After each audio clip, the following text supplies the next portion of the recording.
जी माननीय श्री आदित्य यादव जी।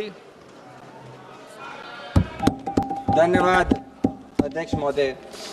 मैं आज इस महत्वपूर्ण शांति बिल 2025 पे अपनी पार्टी और अपने नेता आदरणीय अखिलेश यादव जी की तरफ से पुरजोर विरोध करने के लिए आज खड़ा हुआ हूँ। माननीय अध्यक्ष महोदय, जहां आज ये शांति बिल 2025 आप सभी के सामने न्यूक्लियर सेक्टर में 1962 के बाद सबसे बड़ा रिफॉर्म कहा जा रहा है, लेकिन असलियत ये है कि आज लोगों के जनता के साथ जिस तरीके के उनकी सुरक्षा के साथ कॉम्प्रोमाइज तथा जिस तरीके से विदेशी कंपनियों को एक रेड कारपेट देने का काम ये सरकार कर रही है, और इन सबसे बड़ी बात जिस तरीके से भारतीय जनता पार्टी सरकार खुद अपने किए हुए बातों को और अपनी की गई बातें जो इस सदन में की गई थी उनसे यू टर्न लेने का काम कर रही है, विधेयक आज उन सभी बातों को दर्शाता है। अध्यक्ष महोदय, मैं सीधे तौर पे जो इस बिल की सच्चाई, इस विधेयक की सच्चाई है उसके ऊपर चर्चा करूंगा। जहां 49% एफडीआई अलाउ किया जा रहा है, वहीं पे सीधे तौर पे अमेरिका की बड़ी कंपनियां जैसे Washington House, French company Areva, इन सभी कंपनियों को देश में लाने का प्रयास किया जा रहा है। मैं सरकार से पूछना चाहता हूं कि आज अगर हम लोग 49% से 100% तक का एफडीआई अलाउ कर रहे हैं, तो प्रधानमंत्री जी द्वारा जो मेक इन इंडिया की बात की जाती थी उस बात का क्या हुआ? आज इतने बड़े प्रोजेक्ट्स के अंदर अगर हम लोगों को लेनी है तो हम लोग कुशल उन लोगों से सुझाव ले सकते हैं, लेकिन जिस तरीके से मैन्युफैक्चरिंग और सप्लायर्स को इस विधेयक में पूरी तरीके से कैप देने की बात की जा रही है, इसका भी मैं विरोध करता हूं। अध्यक्ष महोदय, सप्लायर और liability cap, operation insurance coverage, जहां 1500 करोड़ का पर इंसिडेंट दिया जा रहा है, लेकिन अगर आप फुकुशिमा दाकाशिनी का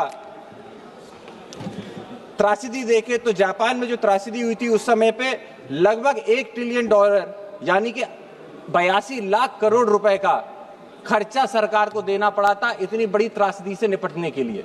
वहीं पे सरकार इस समय पे 1500 करोड़ रुपए या उतने तक की अगर लायबिलिटी को कैप करने का काम कर रही है, कहीं ना कहीं सप्लायर्स को बचाने की बात सीधे तौर पर की जाती है। अध्यक्ष महोदय, वहीं पे आपने देखा होगा, आपको याद होगा चेरनोबिल का जहां पे न्यूक्लियर डिजास्टर हुआ था, उसको क्लीन अप करने के लिए जहां $700 बिलियन का लॉस सरकार को झेलना पड़ा था, उस सबसे बड़ा मैं मानता हूं आज जिस चीज को हम आप सब झेल रहे हैं, पर्यावरण का नुकसान। न्यूक्लियर डिजास्टर के अंदर एक सबसे बड़ी चीज जो दशकों तक हमने देखी है, जिसका नुकसान हम लोगों ने देखा है, ह्यूमंस को, लोगों को झेलना पड़ता है, वो है डिजास्टर के बाद एनवायरनमेंट का नुकसान, जानवरों का जो होता है उनको नुकसान, और किस तरीके से आने वाले समय पे आपने देखा है कि समुद्रों के अंदर भी जो न्यूक्लियर वेस्ट होता है उसको छोड़ के जो समुद्र के जनजीवन होता है उसको भी सीधे तौर पे नुकसान पहुंचाया जाता है। वहीं जब मैं बात करता हूं कि सरकार का टारगेट है 2047 तक 100 गीगावाट कैपेसिटी करना, अभी तक जहां ये 8 गीगावाट तक पहुंचे हैं, वहीं सीधे तौर पे दिखता है कि इसको इन्हें 12 गुना बढ़ाना पड़ेगा। और जब हम 12 गुना बनाने की बात करते हैं तो कहीं ना कहीं सीधे तरीके से सेफ्टी के साथ कॉम्प्रोमाइज होने का भी एक सवाल उठता है। इसको लेकर के हम लोगों ने क्या किया है, इसके ऊपर भी मंत्री जी बताने का कष्ट करें। अब जो सबसे इंपॉर्टेंट है, भारतीय जनता पार्टी के डबल स्टैंडर्ड। अध्यक्ष महोदय, जब विपक्ष में थे तब ये कहते थे कि ये लोग अब क्या ट्रंप को सीधे तौर पे फायदा देने के लिए ऐसा बिल लेके आ रहे हैं। मैं इसीलिए ऐसा कह रहा हूं क्योंकि पूर्व में अध्यक्ष महोदय हमने देखा है कि अमेरिका की तरफ से जो टैरिफ हम लोगों के ऊपर लगाया गया, उसके बाद जिस तरीके का दबाव भारत सरकार के ऊपर बनाया गया, क्या कहीं अंदरूनी तौर पे भारत सरकार ये तो नहीं सोच रही कि ये रेड कारपेट देकर कंपनियों को, अमेरिकी कंपनियों और फ्रेंच कंपनियों को फायदा देकर जिस तरीके का टैरिफ का दबाव ट्रंप बना रहे हैं, उसको कहीं ना कहीं खत्म करने का प्रयास ये सरकार भी अंदरूनी तौर पे कर रही है, ऐसा हम लोगों को दिखाई देता है। साथ ही में मैं आपको बताना चाहूंगा कि 2010 में डॉक्टर मनमोहन सिंह जी की सरकार में जब civil liability of nuclear demand act लेकर आए थे, तो इसमें बीजेपी ने जमकर विरोध किया था। स्वर्गीय अरुण जेटली जी, जो उस समय में राज्यसभा के ऑपोजिशन के लीडर थे, उन्होंने 30 अगस्त 2010 में पार्लियामेंट में यह कहा था कि ऑपरेटर का राइट ऑफ रिसोर्स किसी रिटन एग्रीमेंट पर डिपेंड नहीं हो सकता है।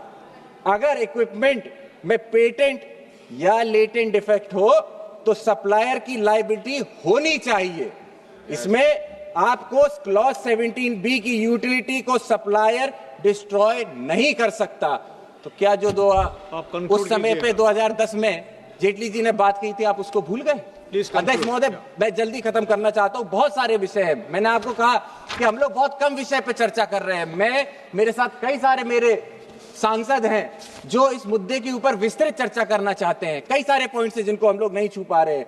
पब्लिक सेफ्टी की बात है, फॉरेन कंपनीज के इंटरेस्ट की बात है। वहीं पे आप देखा, जब मैंने आपको बताया कि किस तरीके की हिपोक्रेसी हो रही है कि आज जहां पे महोदय इस बिल की एटॉमिक एनर्जी एक्ट 1962 की civil liability for nuclear damage act 2010 दोनों को अपोज करता है, वहीं पे 63 इयर्स बाद, 63 साल बाद पुराना कानून जिसमें पब्लिक इंटरेस्ट को सबसे ऊपर रखा गया था, आज उसको खत्म क्यों किया जा रहा है? अध्यक्ष महोदय, मेरा आपसे अनुरोध होगा कि इसमें पूरे तरीके से प्राइवेट सेक्टर को ही लेकर आने का प्रयास कर रही है। आज सरकार की स्थिति अध्यक्ष महोदय ये है, पूरे तौर पे अपने लब्बो-लुबाब इस बिल को लाने का सरकार का ये है कि जिस फाइनेंशियल परिस्थितियों में आज ये सरकार फंसी हुई है, जहां डॉलर 90 से ज्यादा निकलता चला जा रहा है, इनके कंट्रोल से बाहर हो चुका है, ऐसे में जब इनके पास इन्वेस्टमेंट नहीं है, जब कोई भी कंपनी नहीं आना चाहती है, वहां ये डॉलर के लिए और बाहर की कंपनियों को अपने देश में लाके या इन्वेस्टमेंट और अपना जो डेट है उसको क्लियर करने का प्रयास कर रहे हैं। इसीलिए हम सभी समाजवादी लोग इस बिल का विरोध करते हैं और आने वाले समय में पुरजोर तरीके से विरोध करते रहेंगे। बहुत बहुत धन्यवाद। जय समाजवाद। हमसे जुड़े रहने के लिए हमारे YouTube चैनल को सब्सक्राइब करें और नई वीडियो की नोटिफिकेशन के लिए बेल आइकॉन को दबाएं। अगर आप ये वीडियो Facebook पर देख रहे हैं तो लाइक जरूर करें और ज्यादा से ज्यादा शेयर करें। धन्यवाद।